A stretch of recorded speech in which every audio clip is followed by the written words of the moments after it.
Pour commencer, nous pouvons prendre un refuge et développer l'esprit d'éveil, la motivation pour la session. Chacun pour soi.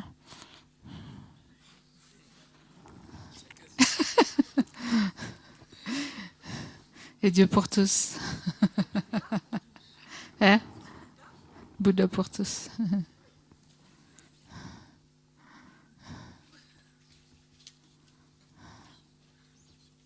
Faut faire attention à ce qu'on dit. Hein?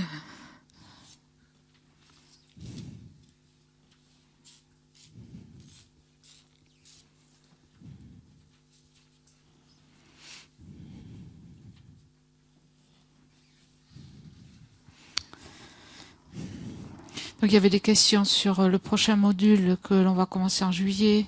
Il y a des gens qui demandaient, on en a parlé déjà, oui, pour les textes. Dans les textes, en fait, il y a un commentaire, le commentaire de Gal Sabji qui est traduit en français, qui va vous être envoyé. Et ce texte, il contient le texte racine aussi. Après, bon, les textes racines, il y en a plusieurs de traductions. Mais bon, là, dans le commentaire, vous aurez aussi le texte racine. Après, il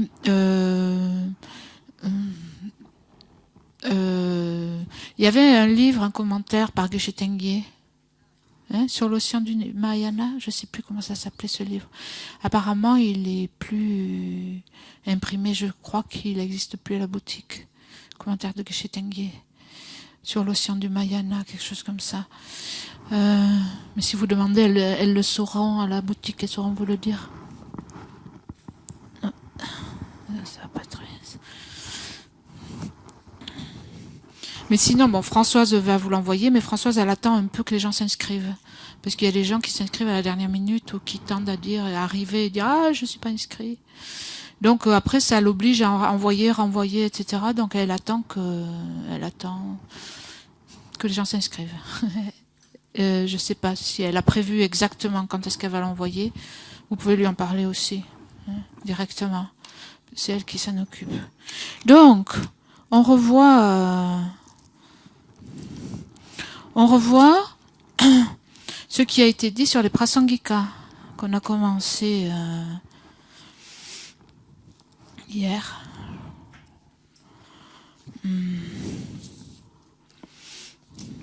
Donc, les tableaux qui vous ont été remis, ils sont bien utiles. Hein, parce que, par exemple, il y a le tableau numéro 5. Dans le tableau numéro 5, vous voyez, par exemple, les différents modes d'existence, hein, et ce que chaque école accepte ou pas. Donc, c'est un petit peu compliqué. Mais donc, pour résumer un petit peu ce qu'on a vu, au moins chez les autres Madhyamika, les autonomistes, les Svatandrika, si vous vous souvenez bien, et vous le voyez là, hein, au niveau des autonomistes, le tableau 5, hein, vous voyez les différents types d'existence en haut, et donc vous voyez qu'est-ce qu'ils acceptent ou pas, et donc vous voyez que, en fait, ils acceptent... en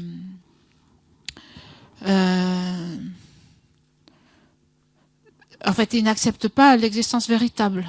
Hein. Véritable, c'est ce qui est à gauche. Hein. Et à droite, c'est en fait l'existence par ses propres caractéristiques intrinsèques de son propre côté. Et donc, on avait vu que, donc, conventionnellement, hein, toutes les écoles Mahayana, ils n'acceptent pas ce qui réfute, c'est l'existence véritable. Hein. Mais ils gardent quand même quelque chose du côté de l'objet.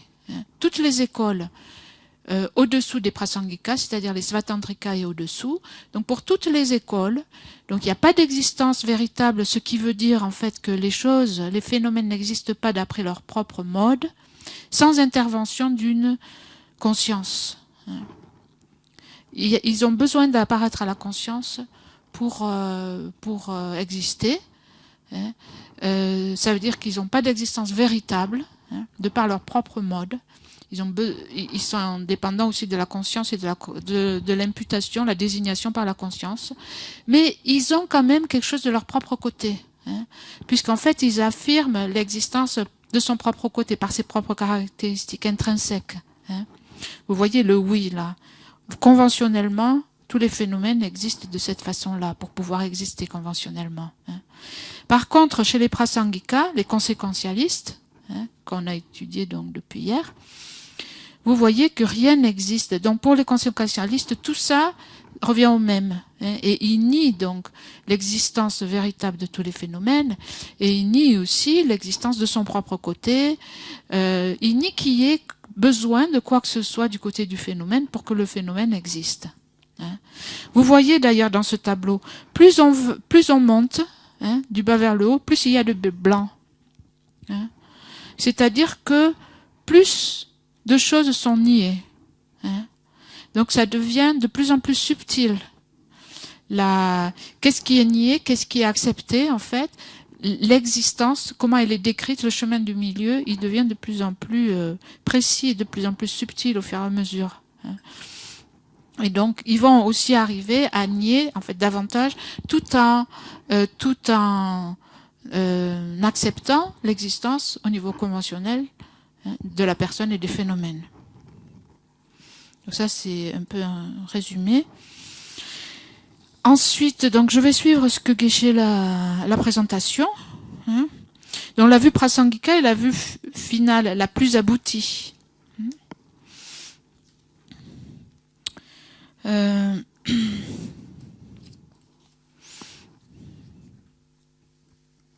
Donc, ensuite, Geshe a expliqué conséquentialiste, l'étymologie.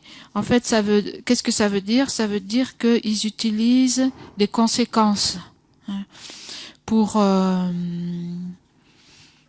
Ils ont recours à des conséquences logiques et non pas à des preuves existantes de leur propre côté. Les autonomistes, qui venaient avant, les Svatantrika. En fait, on dit que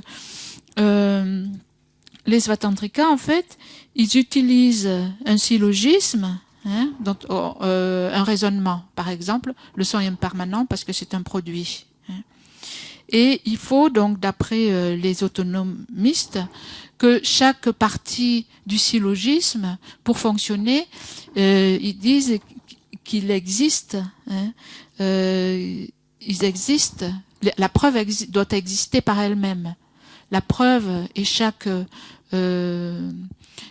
partie du syllogisme doit avoir une existence, comme tous les phénomènes, ont une existence de leur propre côté intrinsèque.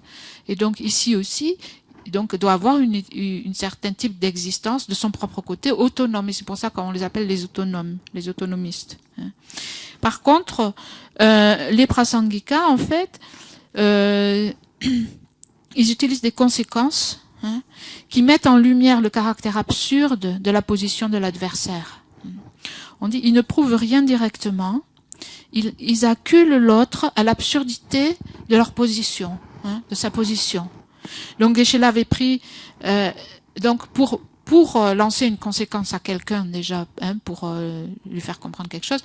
Donc avec un syllogisme, c'était comme ça. C'était le son, par exemple, est impermanent parce que c'est un produit. Et donc là, il a donné l'exemple en fait d'une conséquence.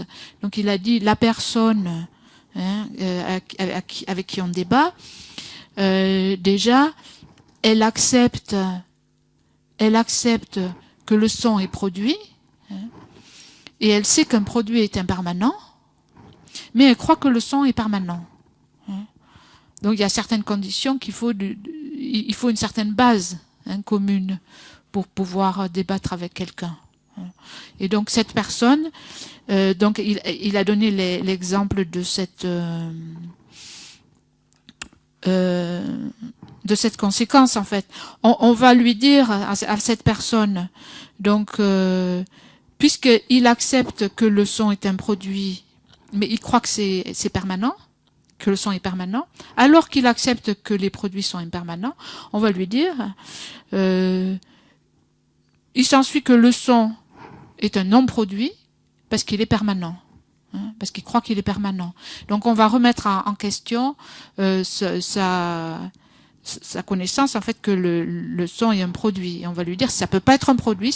Il s'ensuit que c'est une conséquence absurde en fait. Le son n'est pas un produit puisqu'il est permanent. Vous dites qu'il est permanent. Comme ça, on l'amène à remettre en cause son affirmation, sa croyance en fait, pour lui montrer en fait que le son est impermanent. Donc ça, c'est une conséquence, c'est l'usage des conséquences, et c'est à partir de là qu'on les appelle les conséquentialistes, ou les prasangikas. Donc ça, c'était la première partie. Ensuite, on a parlé des objets. Page 27. Alors, on a vu que il y avait certaines... Alors, il y a eu beaucoup de choses qui ont été affirmées, là, par rapport aux objets, par rapport aux deux vérités,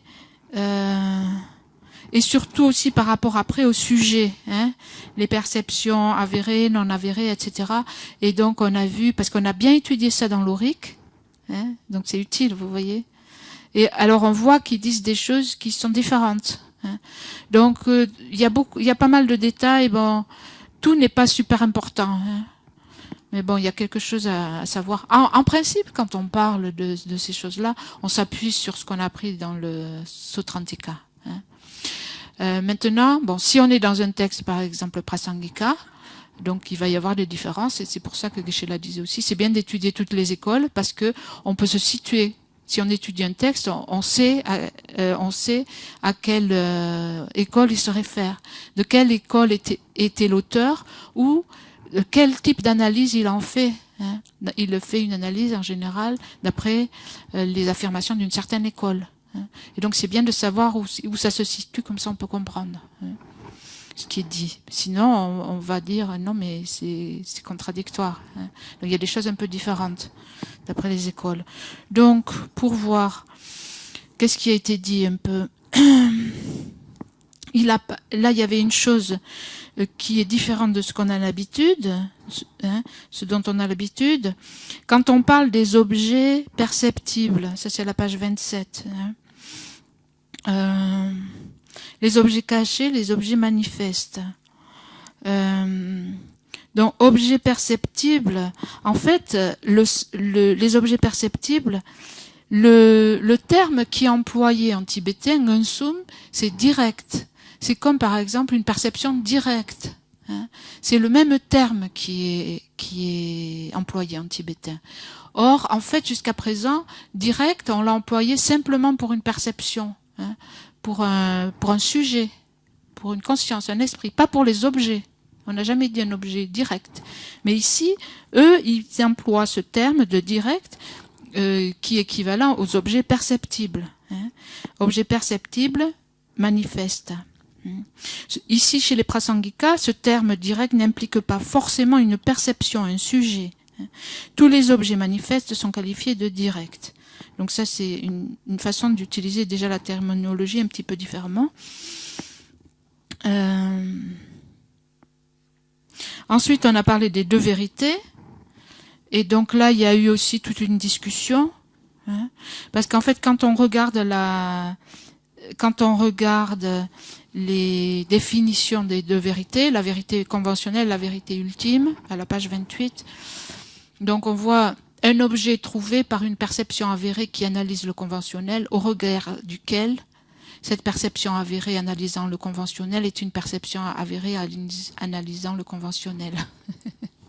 Donc c'est un petit peu compliqué.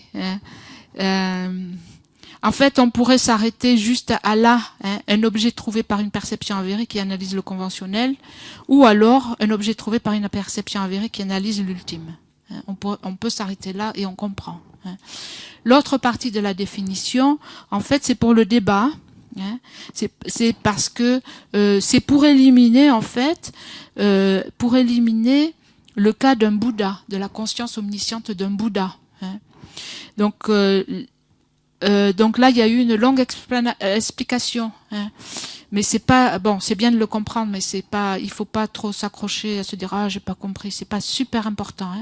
Bon, Geshe l'a juste expliqué pourquoi on a rajouté tout ça dans la définition. Parce que dans un débat, si vous dites ça, l'opposant peut venir et vous coincer parce que vous avez oublié ce cas particulier d'un Bouddha, de la sagesse omnisciente d'un Bouddha, qui en fait, on dit qu'un Bouddha réalise les deux vérités simultanément. Donc en même temps qu'il réalise les vérités ultimes, il réalise les vérités conventionnelles. C'est-à-dire qu'en même temps qu'il va réaliser la vacuité, la vérité ultime, il va aussi percevoir, connaître, parce que c'est un esprit omniscient. Donc il va aussi connaître les phénomènes conventionnels. Mais donc, bien qu'il connaisse un phénomène conventionnel, cette conscience omnisciente du Bouddha ne va pas devenir une perception avérée analysant le conventionnel au regard de cet objet. C'est tout. Donc c'est l'exception du Bouddha. Donc il y a eu un peu d'explication ici. Bon, c'est aussi utile. Namkien, dans la conscience omnisciente, elle réalise à la fois les deux vérités. Il y a deux termes en tibétain.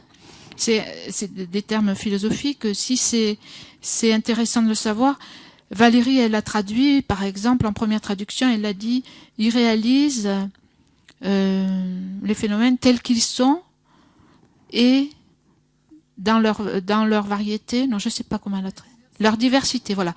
Les phénomènes tels qu'ils sont ou tels qu'ils existent et dans leur diversité. » Donc voilà, la conscience omnisciente de Bouddha perçoit simultanément les phénomènes tels qu'ils existent et dans leur diversité. Donc c'est une expression en tibétain, jitawa, ça veut dire tels qu'ils sont, ça veut dire cette perception réalise les phénomènes tels qu'ils sont, c'est-à-dire la vacuité, la vérité ultime, et dans leur diversité, c'est la vérité conventionnelle. Voilà. Donc les vérités, tout ce qui existe en fait, la variété, la multiplicité des choses. C'est le conventionnel. Et ce qui existe, en fait, c'est la vacuité. Donc, cette conscience qui réalise du Bouddha, qui connaît la vacuité, qui connaît les phénomènes tels qu'ils sont, elle réalise aussi la vérité conventionnelle, l'objet trouvé, mais par l'objet trouvé, mais elle ne devient pas une perception avérée qui analyse le conventionnel. Pourquoi? Parce que c'est une perception avérée qui réalise la vacuité, en fait. Donc c'était ça. Et la même chose, en fait, pour l'ultime. On met l'exception du Bouddha. Donc, la vérité conventionnelle, on l'appelle aussi dissimulatrice ou trompeuse.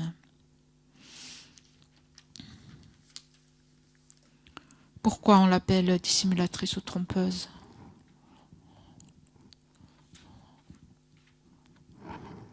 En fait, on a dit, Geshe-la a répété plusieurs fois aussi, relative, ouais. Il a dit, Geshe-la, toutes les perceptions d'un être non éveillé sont trompeuses.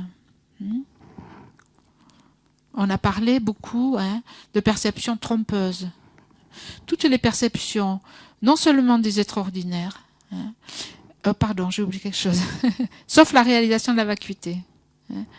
Donc, c'est-à-dire toutes les perceptions d'un être ordinaire, mais même les perceptions d'un être, d'un arya, sont trompeuses, sauf lorsque, par exemple, cet arya réalise directement la vacuité. Donc, à part la réalisation directe de la vacuité, toutes les autres perceptions sont trompeuses. Par rapport à quoi? Au mode d'existence, mais plus précisément, comment elles sont trompeuses? Pas seulement, on les conçoit comme existant véritablement, mais le caractère trompeur, c'est par rapport à l'apparence. À l'apparence. Il y a deux choses. Il y a l'apparence, et ensuite il y a le fait de les concevoir, de les appréhender comme ça. Et donc, elles sont trompeuses dans le fait que tout ce qui apparaît, conventionnellement, sauf la vacuité qui apparaît donc directement donc à l'équilibre méditatif d'un arya, donc qui apparaît sans qu'il y ait d'apparence d'existence véritable. À part ça, tout apparaît comme ayant une existence véritable. Donc c'est par rapport à l'apparence, comme dit question trompeuse. Et donc ça c'est important dans cette école. Geshe l'a répété souvent ça. C'est bien de faire la différence entre l'apparence, hein, et la saisie.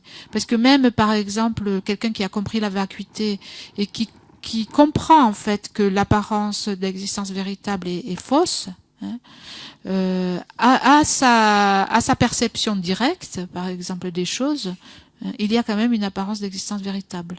Hein. Donc, elle est trompeuse. Même s'il sait, même s'il appréhende pas ou il y croit pas. Hein. L'apparence, elle est là.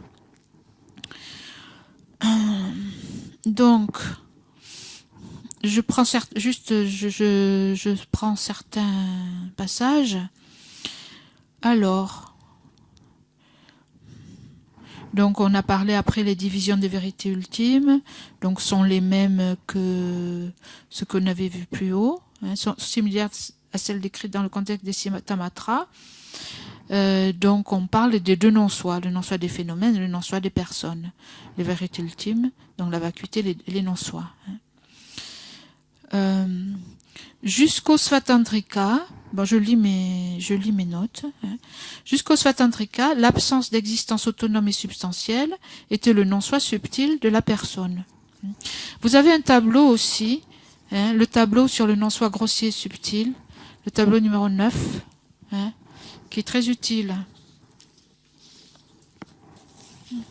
Donc, jusqu'au Svatantrika, hein, vous voyez, le non-soi subtil de la personne, c'est l'absence d'existence autonome et substantielle. Et alors ici, l'absence d'existence véritable intrinsèque de la personne. Donc vous voyez que chez les Prasangika, par contre, l'absence d'existence autonome et substantielle de la personne, c'est quelque chose de grossier. Hein, et ils définissent quelque chose de plus subtil, qui est en fait l'absence d'existence véritable de la personne, ou l'absence d'existence véritable, l'absence d'existence intrinsèque. C'est ça l'objet de négation, hein, quand on parle du non-soi. Donc que ce soit le non-soi de la personne ou du phénomène,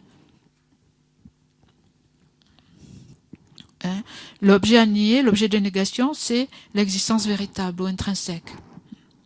Donc l'absence d'existence véritable intrinsèque de la personne, c'est le non-soi subtil de la personne, et l'absence d'existence véritable ou intrinsèque de ce qui est autre que la personne, c'est le non-soi subtil des phénomènes. Hein? D'accord? Donc ça, il faut s'habituer à ça. Hein?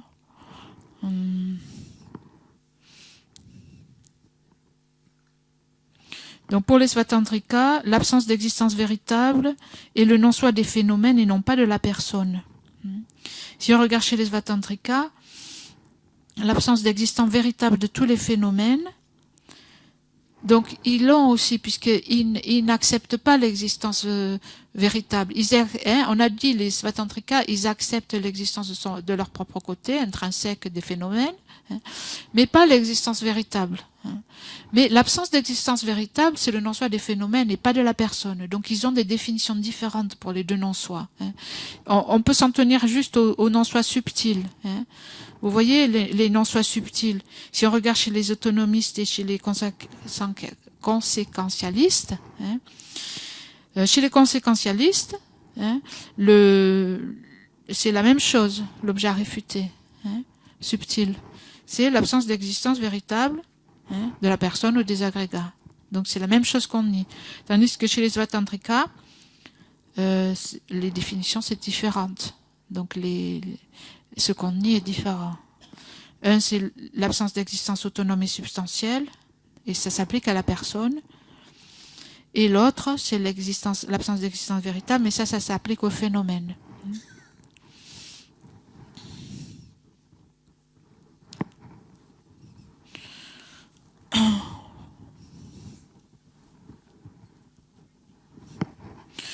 Bon, je vous dis l'essentiel, hein, parce que ce qui est important, ça c'est des choses à retenir. Hein. Je rentre pas trop dans les détails. Quand on a parlé des sujets, donc les personnes et les perceptions, page 28, donc illustration de la personne, Le simple jeu imputé en dépendance des 5 agrégats et avancé comme étant l'illustration de la personne. Alors, les autres écoles trouvent quelque chose quand ils cherchent la personne. Ici, on ne trouve rien. La personne est juste désignée sur les 5 agrégats. Donc ça, c'est vrai pour tout. Les autres écoles acceptent l'existence intrinsèque des choses, ce qui veut dire de la personne, par exemple, ou des phénomènes. Ça veut dire qu'on les cherche, on doit les trouver. Il y a quelque chose du côté de l'objet, de leur propre côté, intrinsèquement. Mais ici, dans l'école des Prasangika, donc l'existence intrinsèque, ça fait partie aussi de l'objet de négation, véritable, intrinsèque, etc. Donc on ne trouve pas quand on cherche les choses. On ne les trouve pas. Donc ensuite, il y avait l'exemple, la personne existe sur les agrégats comme un serpent sur une corde. Une corde enroulée dans la pénombre, on voit un serpent.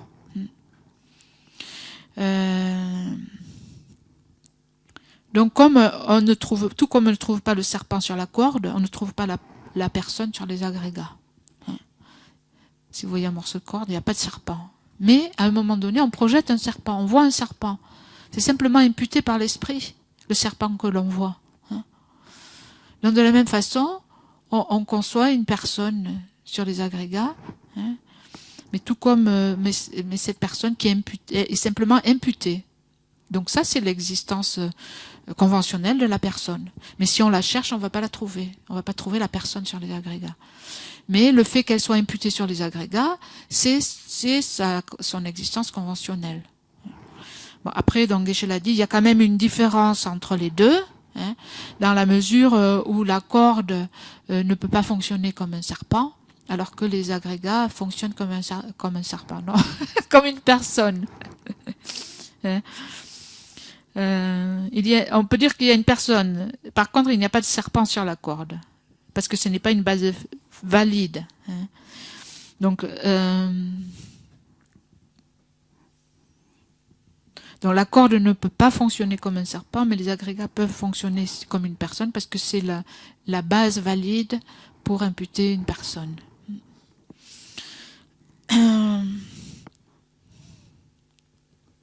Ensuite, il y a eu tout cet enseignement sur les perceptions avérées, non avérées. Donc il y a quelques différences. Il y a beaucoup de choses qui ont été dites, donc tout n'est pas super important. Donc ne vous paniquez pas. Mais si vous lisez lentement, je pense que vous comprendrez. C'est pas si difficile. Mais bon, il y a quelque chose qui change. Alors, je vais voir, qu'est-ce qu'il dit.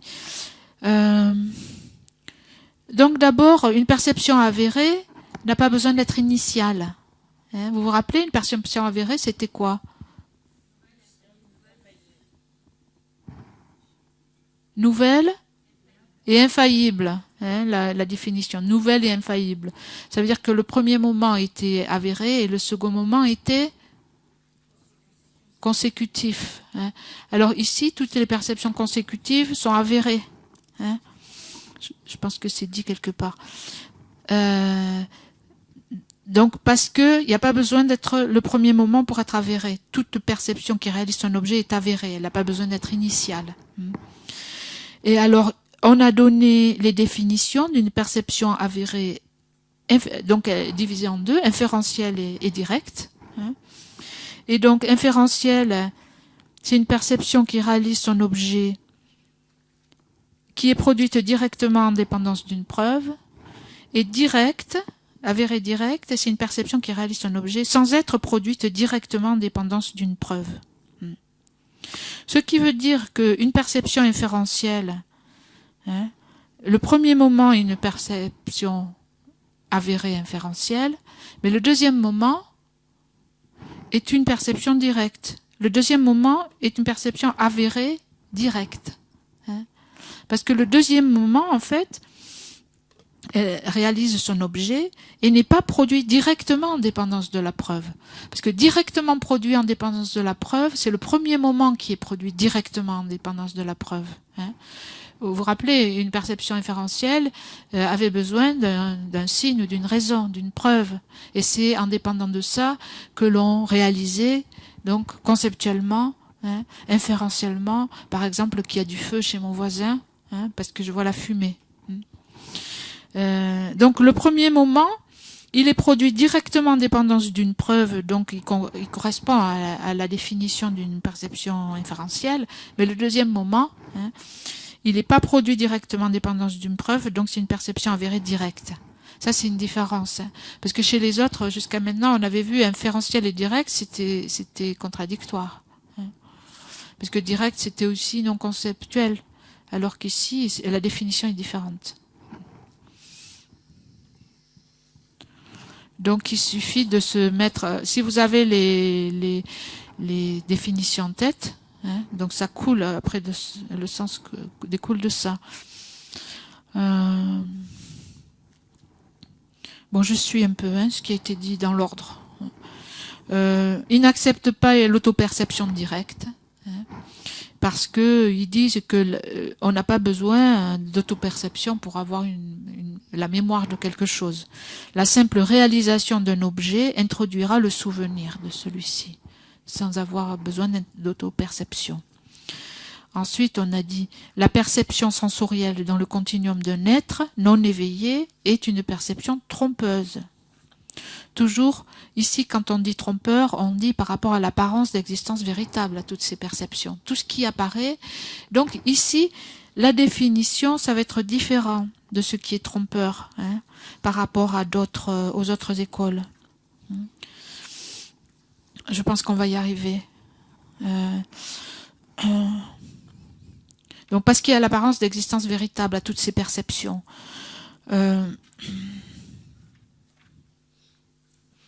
Donc le phénomène n'existe pas comme il apparaît, mais il fonctionne à un certain niveau d'existence. Tout apparaît comme ayant une existence véritable. Dans ce sens-là, toutes ces perceptions sont trompeuses. Parce qu'en fait, il n'y a pas d'existence véritable. Il y a une différence entre ce qui apparaît et ce qui existe en réalité. Donc ici, les perceptions mentales et directes yogiques ont les deux.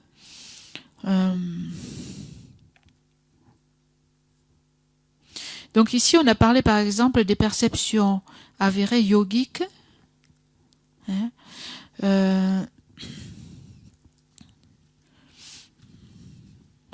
donc dans les écoles inférieures, la perception avérée yogique directe, qui réalisait l'impermanence subtile et le non-soi grossier de la personne, elle n'existait pas chez une personne ordinaire. Chez les Svatantrika et au-dessous, en fait, pour réaliser, qui c'est qui réalisait l'impermanence subtile? Parce que l'impermanence subtile, c'est un phénomène caché. Hein, c'est pas l'impermanence grossière. C'est assez subtil, c'est assez fin quand même.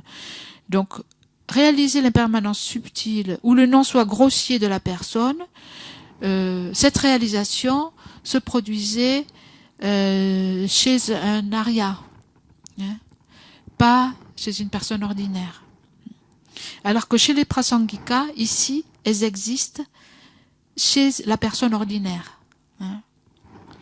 Parce qu'en fait, elles existent aussi chez un arya, hein, mais elles existent aussi. Il n'y a pas besoin d'être un arya pour réaliser en fait l'impermanence subtile et le non-soi grossier de la personne. C'est quelque chose qu'une personne ordinaire peut réaliser. Donc c'est une perception avérée yogique. Mais on dit ces perceptions sont trompeuses. Pourquoi? Parce que c'est pas la réalisation directe de la vacuité, et donc il y a toujours l'apparence d'existence véritable de l'impermanence subtile. On va réaliser l'impermanence subtile, mais elle va apparaître comme ayant une apparence véritable. Donc toutes les perceptions chez un être ordinaire sont trompeuses. C'est-à-dire par rapport à ça, par rapport à l'apparence d'existence véritable. Donc aussi, par exemple, si on réalise l'impermanence subtile ou le non-soi grossier de la personne.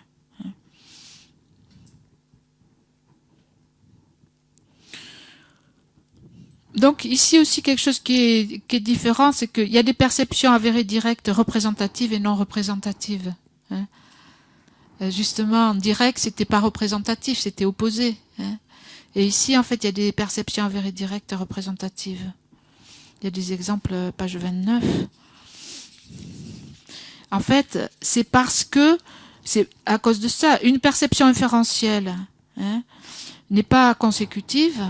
Le deuxième moment, c'est pas consécutif, c'est une perception avérée directe.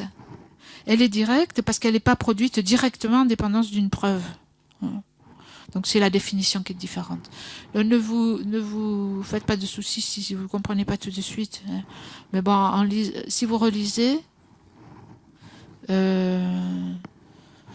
c'est par rapport aux définitions qu'ils donnent de ces choses-là.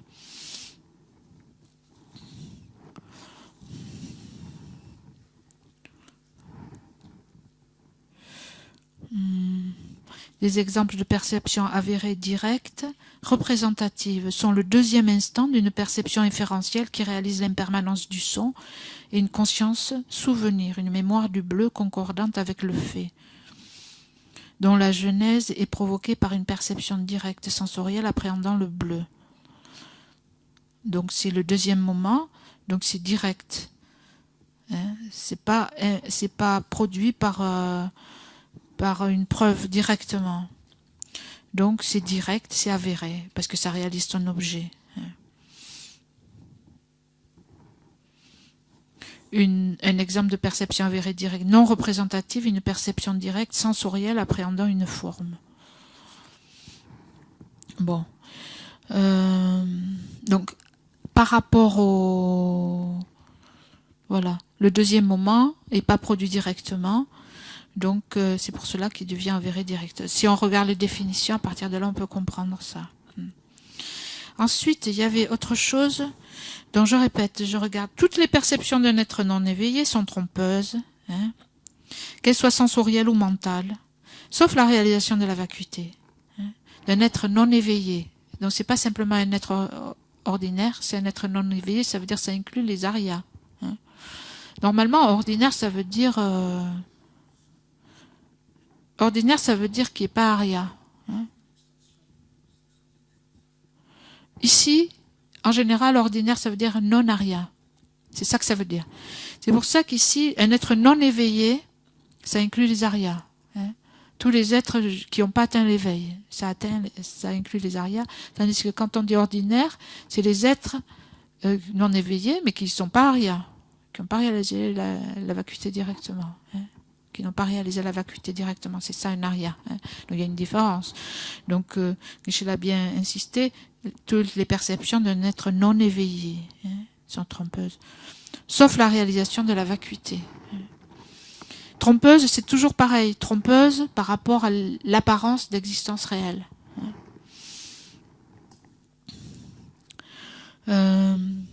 Alors là, Geshe-la a pris l'exemple du fromage. C'est bien de se rappeler que toutes les perceptions sont erronées.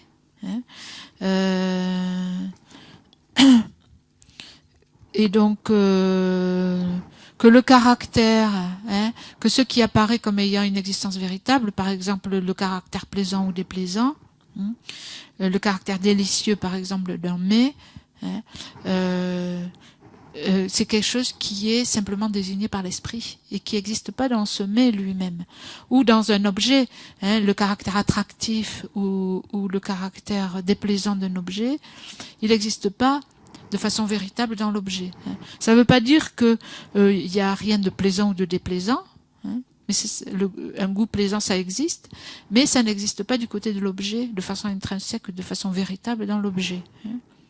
Et le caractère délicieux est attribué par l'esprit. C'est quelque chose qui est imputé par l'esprit. Donc il a donné l'exemple du fromage. Je ne sais pas si c'est ressorti bien de la discussion qu'en fait il adore le fromage. Et qu'au début il a dit qu'est-ce que c'est cette chose nauséabonde. Donc si le caractère délicieux était dans le fromage, dès le départ ça aurait été délicieux. Ça veut dire que c'est acquis. et que c'est imputé par l'esprit en fait.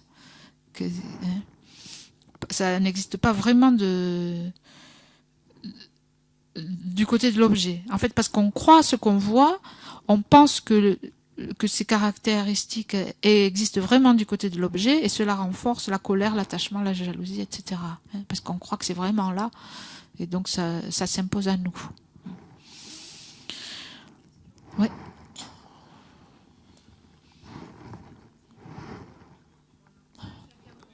Ouais. Ouais, vas-y. Je vais répéter, ouais. Ouais. Non, non, c'est pour l'enregistrement. Allez-y. Ah, pardon. Non, allez-y parce qu'on n'a pas beaucoup de temps. Ouais. Ouais.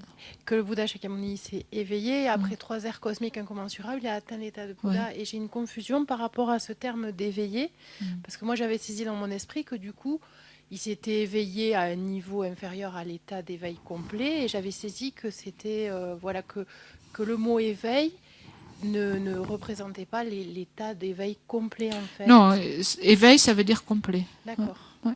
Merci. Donc après je lis, je vais lire. Une perception avérée, donc je ne sais pas à quoi... Ah oui, c'est toujours page 29. N'est pas forcément non trompeuse au regard de son objet conçu, appréhendé. Une perception avérée n'est pas forcément non trompeuse. Ça veut dire qu'elle peut être trompeuse au regard de son objet appréhendé. Ici on dit conçu, mais en fait vous vous rappelez, on a parlé de perceptions qui étaient trompeuses par rapport leur objet appréhendé et de perceptions qui étaient trompeuses par rapport à l'objet apparaissant. Vous vous rappelez de ça? Donc une perception trompeuse par rapport à l'objet apparaissant, c'était par exemple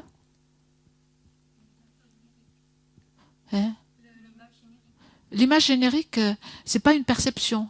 Je dis une perception trompeuse par rapport à l'objet apparaissant. L'image générique, c'est l'objet apparaissant, mais une perception trompeuse par rapport à son objet apparaissant, c'était par exemple une perception représentative, pour être exact. Donc une perception représentative et trompeuse par rapport à l'objet qui lui apparaît.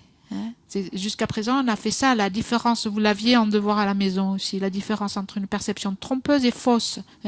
Trompeuse, se trompe, elle est erronée par rapport à son objet apparaissant qui est une représentation, une image générique, une représentation conceptuelle, mais elle peut être avérée, elle peut réaliser son objet, mais c'est simplement parce que ce qui lui apparaît, c'est pas l'objet lui-même.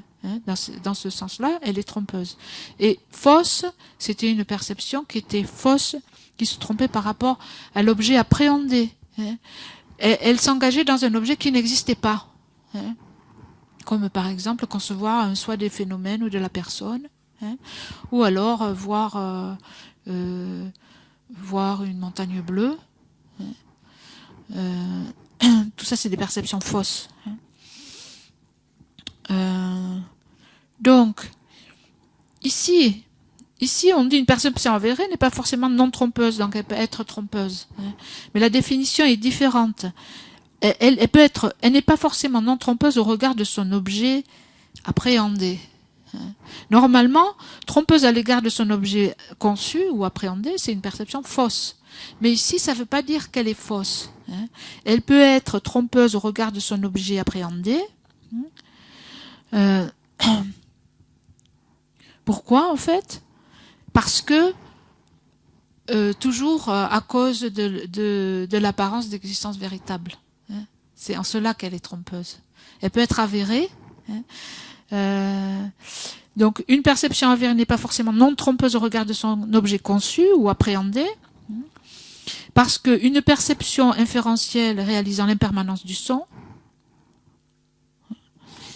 est une perception trompeuse au regard de l'impermanence du son. Ça veut dire que une perception avérée qui réalise l'impermanence du son, cette impermanence du son lui apparaît comme existant véritablement. Dans ce sens, elle est trompeuse.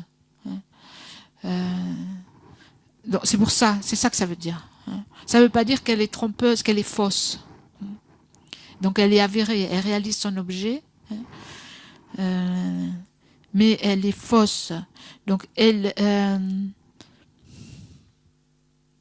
n'est pas fausse, mais elle conçoit correctement l'impermanence du son, mais elle est trompeuse à cause de l'apparence d'existence véritable de l'impermanence.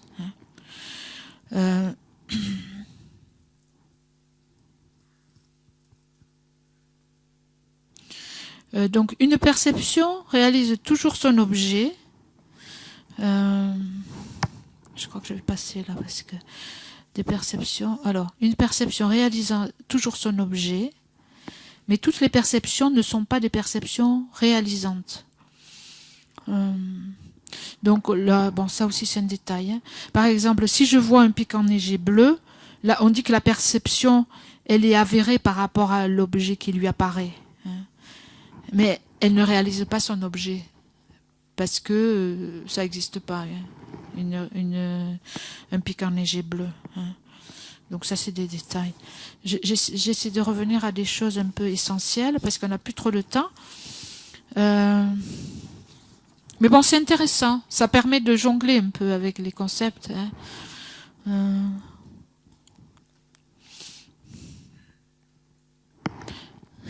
Vous vous rappelez, on avait dit, je vous avais posé une fois une question. Quelles sont parmi les 7 dans le Louric, les 7 perceptions, lesquelles réalisent leur objet? Vous vous rappelez? Lesquelles réalisent leur objet? Ou connaissez leur objet?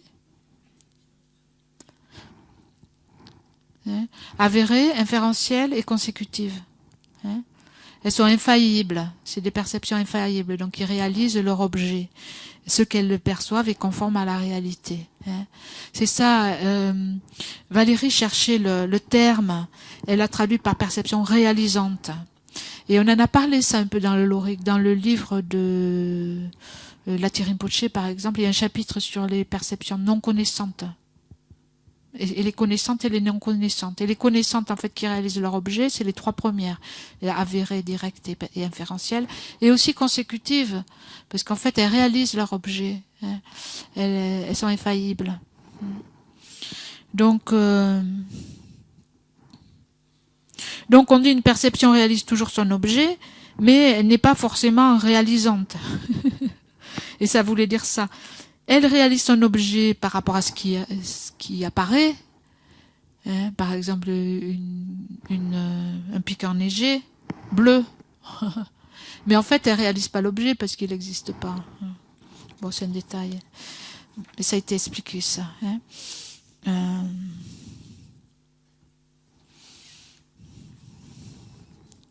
Alors, ensuite, mode d'assertion du non-soi, à la page 30.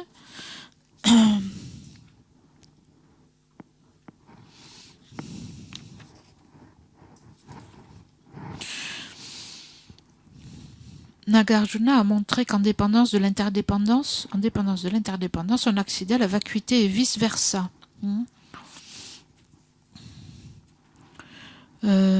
C'est ce qu'on appelle, en fait, le fait que les choses soient interdépendantes, existent dans l'indépendance, pour les Prasangika, ça montre que elles ne sont pas indépendantes. Hein. Donc elles n'existent pas de leur propre côté, de façon indépendante, véritablement, etc. Hein. Donc un Prasangika dira, puisque aux autres qui acceptent en fait une existence intrinsèque de son propre côté de l'objet, et il dira, en fait, vous acceptez que le phénomène est indépendant finalement. Hein. Donc ici, le raisonnement donc de l'interdépendance, 3 niveaux d'interdépendance. Hein. Donc je l'ai expliqué, dépend de cause et de condition, dépend donc l'interdépendance relative, quelque chose qui est grand par rapport à quelque chose qui est petit, par rapport à autre chose, hein, la droite et la gauche, hein, etc. Et le troisième, donc c'est là que c'est le plus subtil, hein, et ça je pense que c'est particulier au Prasangika, c'est l'interdépendance nominale. Le fait donc qu'un phénomène existe en étant désigné sur ses éléments constitutifs.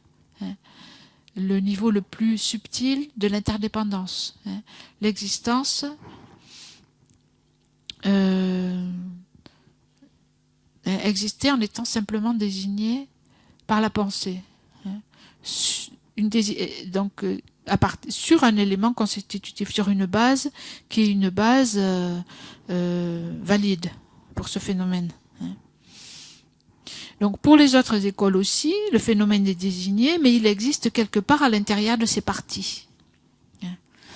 Alors qu'ici, on dit il est simplement désigné. Hein. Donc pour les autres écoles, ça c'est intéressant, parce que pour les autres écoles, le phénomène existe de son propre côté, parce qu'il vient de ses causes.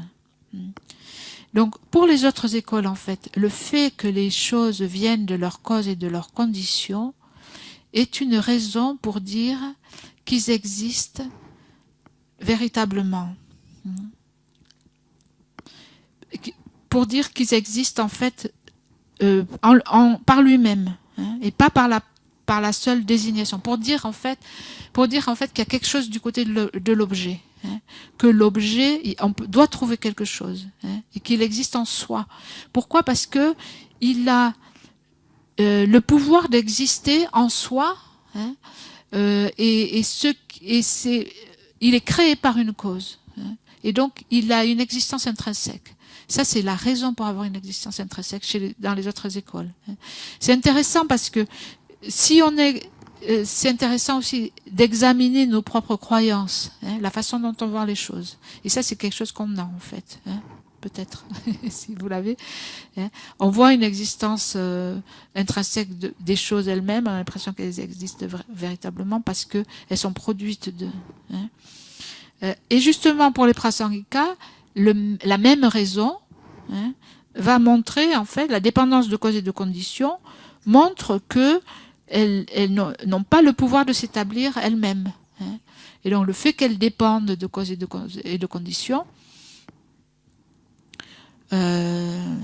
montre qu'elles n'ont pas d'existence indépendante de leur propre côté, hein, intrinsèque, pour les prasangika. Donc en fait, c'est la même raison qui sert de preuves différentes en fait, pour les uns et pour les autres. Hein.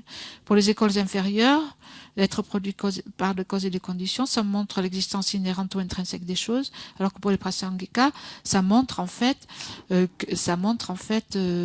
l'absence d'existence indépendante. Hein. Donc le simple jeu imputé sur les agrégats, donc après l'avoir désigné, il apparaît comme existant véritablement de son propre côté. Hein. Cette apparence s'impose à l'esprit. Donc pour tout en fait. Hein. Donc quelquefois, je sais pas, je donne toujours, là j'ai pas le temps, mais bon, quand je fais des classes, quelquefois, quelque part, on utilise le A, hein, la lettre A. Vous voyez bien que le A, on a l'impression qu'il existe du côté du papier ou du tableau, mais en fait c'est simplement parce qu'on voit ça comme un A qu'il y a un A. Quelqu'un qui n'a pas appris, il voit jamais un A. Donc il n'existe pas de son propre côté, il est désigné. Le fait, c'est qu'on désigne, que ce soit un A, que ce soit une personne, on désigne et ensuite on oublie qu'on désigne, il nous apparaît, hein, de par les empreintes de l'ignorance, en fait, il nous apparaît comme existant de son propre côté et on y croit. Hein. Donc il y a l'apparence, on désigne, mais on ne voit pas les choses comme étant désignées. Elles apparaissent comme existant de leur propre côté, et en fait on les appréhende comme ça aussi.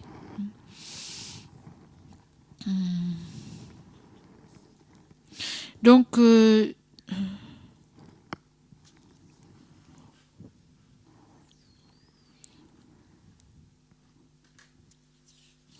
donc une dernière chose, peut-être je vais terminer parce que c'est l'heure. Donc c'est quelque chose qu'on a vu ce matin, mais bon, j'ai pas bien compris ce qu'a dit Valérie. Mais par contre, on l'a déjà vu hier pendant la discussion, ceux d'entre vous qui étaient dans la discussion hier, et ça correspondait en fait, c'était un texte, hein, j'avais tiré un texte qui vient du transcrit de Georges Dreyfus, La vacuité selon les Madhyamika, page 62-63, où il explique bien. Hein. Donc, en bref, parce que ce qui est dit dans le texte, en fait, ce qui est dit dans le texte, je pense, c'est que chez les Prasangika, les deux saisies sont différenciées d'après l'objet observé et non d'après leur mode d'appréhension. Donc en fait, on peut vous dire, il y a deux choses. Si on voit chez les Prasangika, vous le voyez aussi dans le tableau, le non-soi ou le soi, qu'est-ce que l'on nie, l'objet de réfutation. Chez les Prasangika, c'est l'existence véritable. Donc si on nie l'existence véritable sur la personne, on parle du non-soi de la personne. Si on nie l'existence véritable sur les phénomènes, on parle du non-soi des phénomènes. Qu'est-ce qui fait la différence entre les deux non-soi? C'est pas ce qu'on nie, c'est la base. Les personnes et les phénomènes. La base, c'est le phénomène à partir duquel qui existe et que l'on dit être vide. Ne pas avoir de soi. Donc il y a la personne et les phénomènes. La différence, c'est pas ce qu'on nie, puisque dans les deux cas, c'est l'existence véritable qu'on nie. Donc la différence se fait à partir de la base, qui est dit ici, l'objet observé. C'est-à-dire soit la personne, soit les phénomènes. Tandis que dans les autres écoles, la différence entre le non-soi de la personne et le non-soi des phénomènes, dans les autres écoles, en fait, quand on parle du soi de la personne, on parle de l'existence autonome et substantielle. Et donc, ce soi de la personne, l'existence autonome et substantielle, c'est le soi de la personne. Le soi des phénomènes, c'est l'existence véritable des phénomènes. Donc, quand on peut nier les deux, l'existence autonome et substantielle et l'existence véritable, on peut nier les deux sur la personne et sur les phénomènes. On peut nier les deux sur l'un et sur l'autre. Donc, ce qui va faire la différence entre le non-soi de la personne et le non-soi des phénomènes, ça va pas être la base, l'objet observé, la personne ou les phénomènes, ça va être ce qu'on nie. Quand on nie l'existence autonome et substantielle, on parle du non-soi de la personne, et quand on nie l'existence véritable, on parle du non-soi des phénomènes. Parce qu'on peut parler en fait de l'absence d'existence véritable des phénomènes, c'est le non-soi des phénomènes, et l'absence d'existence véritable de la personne, c'est aussi le non-soi des phénomènes. C'est simplement la personne prise en tant que phénomène. Et si on nie l'existence véritable sur la personne ou sur les phénomènes, on parle toujours du non-soi des phénomènes. Et c'est le Gagja, ce qui est nié, qui caractérise le non-soi des phénomènes. Alors que si on nie l'existence autonome et substantielle, on parle du non-soi de la personne. Et ça, on peut le nier sur la personne, l'absence d'une personne qui existerait de façon autonome et substantielle. Et sur les phénomènes, on parle aussi du non-soi de la personne. Vous vous rappelez ? Qui c'est qui peut me dire ?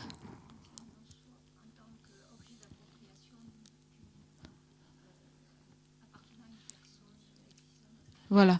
Donc le non-soi, le non-soi de la personne sur les phénomènes, c'est-à-dire l'absence d'existence autonome et substantielle qui est posée sur un phénomène, c'est de dire que par exemple ce corps ou cette main n'appartient pas. On dit qu'elle est le non-soi de la personne. C'est un phénomène, mais il est le non-soi de la personne parce qu'il n'appartient pas à une... il n'appartient pas à une personne qui existerait de façon autonome et substantielle. On l'a vu ça aussi déjà. Donc ça, c'était le point qui était fait. Voilà. On en reste là. Merci.